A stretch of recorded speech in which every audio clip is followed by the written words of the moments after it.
স্বাগত জানাচ্ছি একটি নতুন ব্লগে। শুভ মহাশিবরাত্রির আপনাদের সকলকে শুভেচ্ছা জানাই। ফিরে এসেছি অনেক দিন পর। নিশ্চয়ই ভাবছিলেন নতুন ভিডিও আসছে না কেন। আপনাদের সেই অপেক্ষার অবসান ঘটিয়ে চলে এসেছি আজকে নতুন পর্ব নিয়ে। আপনাদের এই মহাশিবরাত্রির মুহূর্তে নিয়ে যাব একটি তীর্থস্থানে। হ্যাঁ, এটি জনপ্রিয় তীর্থস্থান বাবা বড় কাছারির মন্দিরে। আমাদের চ্যানেলটি এখনও যদি সাবস্ক্রাইব না করে থাকেন, সাবস্ক্রাইব করুন এক্ষুনি। আর ভিডিওটি স্কিপ না করে দেখতে থাকুন শেষ পর্যন্ত এই তীর্থস্থানের মাহাত্ম্য জানতে এবং এই তীর্থস্থান কী করে গড়ে উঠল সেই ইতিহাসও জানাবো আপনাদের। এবারে আপনাদের বলে দিই কী করে পৌঁছবেন এই তীর্থস্থানে। বেহালা থেকে আপনারা ৭৫ নম্বর বাসে করে বাঁকড়াহাটের রাস্তা ধরে এগিয়ে যাবেন এই বড় কাছারির মন্দিরের দিকে। তারপরে নেমে আপনাকে ভ্যান গাড়ি অথবা টোটোয় করে চলে আসতে হবে ঠিক মন্দিরের কাছে। এবারে আসুন আপনাদের জানাই এই মন্দির গড়ে ওঠার ইতিহাস।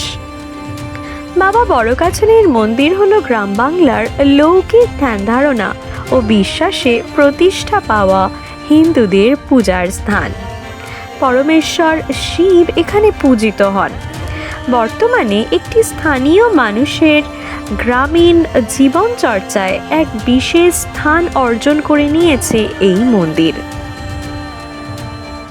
দক্ষিণ ২৪ পরগনার বিষ্ণুপুর থানা এরিয়ার মধ্যে বাঁকড়াহাটের কাছে ঝিকুরবেড়িয়া গ্রামে অবস্থিত এই মন্দির এবং কলকাতা থেকে আনুমানিক ৩০ কিলোমিটার দূরে অবস্থিত এই বড় কাছারির মন্দির। দক্ষিণ ২৪ পরগনার ঝিকুরবেড়িয়া গ্রামটি একসময় সাবর্ণ রায়চৌধুরীদের তালুকের অন্তর্গত ছিল এবং লোকের মুখে প্রচলিত যে বহু বছর আগে এইখানেই নাকি এক জঙ্গল ছিল এবং জঙ্গলের মাঝে ছিল শ্মশান। এই শ্মশানে নাকি গভীর রাতে স্বয়ং শিবশম্ভু ভূতনাথ বেশে বিচার সভা বসাতেন এবং সেই কারণে এই স্থানটিকে আজও অনেকে ভূতের কাছারি বলেও ডাকেন। আর যেহেতু এই বিচার সভা ভূতনাথরূপী শিবের দরবারে হতো, সুতরাং তার বিচারই সর্বশ্রেষ্ঠ। ১৭৪০ খ্রিস্টাব্দে নবাব আলীবর্দী খাঁয়ের আমলে মারাঠাদের অত্যাচার শুরু হয় এই স্থানে। সেই হামলা থেকে বাঁচতে এই অঞ্চলের হিন্দু সম্প্রদায়, প্রধানত কৃষকরা, কিছুকাল এই শ্মশানের কাছেই জঙ্গলে আশ্রয় নেন এবং কিছুকাল পরেই এক সাধু ব্যক্তি এই শ্মশানে জঙ্গলের মধ্যে দিয়ে যাওয়ার সময় কিছুদিন আশ্রয় নেন এই শ্মশানে। জঙ্গলে আশ্রয় নেওয়া মানুষজন তখন এই সাধু বাবার কাছে যান তাদের অসুস্থতার কথা বলতে এবং এই সাধু বাবা সেই মানুষজনদের সারিয়ে তোলেন। এই সাধু বাবার কাছে অনেকেই বিপদে পড়ে উপদেশ নিতেও আসতেন এবং নানাভাবে উপকৃত হতে থাকেন স্থানীয় মানুষরা এই সাধু বাবার কাছে। ফলস্বরূপ বাকসিদ্ধ এই সাধু পুরুষ তাদের কাছে হয়ে ওঠেন ভূতনাথের প্রতিভু এবং সকলের কাছে উনি গণ্যমান্য ব্যক্তি হিসেবেই পরিচিত হতে থাকেন। পরবর্তীকালে মারাঠাদের সঙ্গে নবাবের শান্তি স্থাপনের পর বাংলার অন্যান্য স্থানের সাথে এই অঞ্চলেরও অনেক উন্নতি হয় এবং হঠাৎ এক সময় এই সাধু পুরুষের মৃত্যু হয়। তার মরদেহ না পুড়িয়ে সেই শ্মশানে সমাধিস্থ করেন ভক্তরা।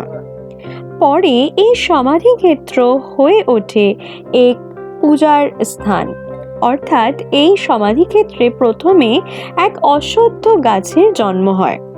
স্থানীয়রা এই অশ্বত্থ গাছকে সাধুর প্রতিমূর্তি হিসাবে মান্য করতে থাকেন এবং বৃক্ষতলে পূজার্চনা শুরু করেন। এবং স্থাপন করা হয় এই গাছের নিচেই শিবলিঙ্গের। মানুষজন তাদের মনস্কামনা গাছটির কাছে জানাতে থাকেন এবং অদ্ভুতভাবে সেগুলি পূরণ হতে থাকে। তাই সেই বিশ্বাসের ওপর ভর করেই এই স্থানটির মাহাত্ম্য ছড়িয়ে পড়ে চারিদিকে। 1978 খ্রিস্টাব্দের বন্যায় এই অশ্বত্থ গাছ ব্যাপকভাবে ক্ষতিগ্রস্ত হয়। ভক্তদের ইচ্ছানুসারে এক নতুন অশ্বত্থ গাছ বসানো হয় এই স্থানে এবং এক গোলাকার বেদি নির্মাণ করে শিবলিঙ্গ প্রতিষ্ঠা করা হয়। বর্তমানে এই বাবা বড় কাছারির মন্দিরে পরিণত হয়েছে। এই স্থানটিকেই এখন লোকে বাবা বড় কাছারির মন্দির হিসেবেই জানেন। এখন এগিয়ে যাচ্ছি বড় কাছারির মন্দিরের ভেতরে একটি পুকুরের কাছে। এই পুকুর থেকেই জল নিয়ে আপনি ঢালতে পারেন এখানে শিবলিঙ্গের মাথায়। আসুন আমরা এগিয়ে যাই। আর এই স্থানে আপনি আপনার মনস্কামনাও জানাতে পারেন একটি কাগজে লিখে সেটি ঢিল বেঁধে এখানে গাছে বেঁধে দিয়ে যেতে পারেন। আপনি এখানে এলে দেখবেন এরকম অজস্র ঢিল বাঁধা রয়েছে এই গাছে। মানুষজন তাদের মনস্কামনা জানিয়ে যান এই স্থানে এসে এবং অদ্ভুতভাবে মানুষের মনস্কামনা পূরণ করেন বাবা বড় কাছারি। এই যে দেখতে পাচ্ছেন এত কাগজ, এগুলি মানুষজন নিজেদের মনস্কামনা জানিয়ে এখানে বেঁধে রেখে গিয়েছেন।